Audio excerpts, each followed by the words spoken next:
फक्त राम राम म्हणल्याने राम कसा भेटेल असा प्रश्न सहज पडतो. पण रामनाम आणि नोकरी यांची तुलना चुकीची आहे. नोकरी ही आधी कल्पना असते. ती मिळवण्यासाठी बाह्य प्रयत्न, लोक, परिस्थिती लागतात.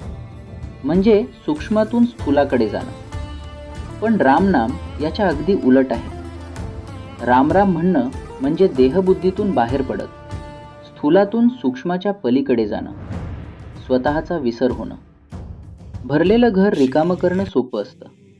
तसंच नामस्मरणाने मन रिकामं करणे सहज शक्य आहे. मनाच्या सर्व दुःखांचं मूळ देहबुद्धी आहे आणि तिचा उपाय एकच, प्रेमाने भगवंताचं नामस्मरण. नामामुळे मन शुद्ध होतं, मीपणा गळतो आणि परमात्म्याशी नातं जुळतं. जो नाम घेतो तो देहाच्या सुखदुःखांपलीकडे जातो आणि अखंड आनंदात राहतो. म्हणून शंका न घेता तळमळीने रामनाम जपा. तेच रामप्राप्तीचा खात्रीशीर मार्ग आहे.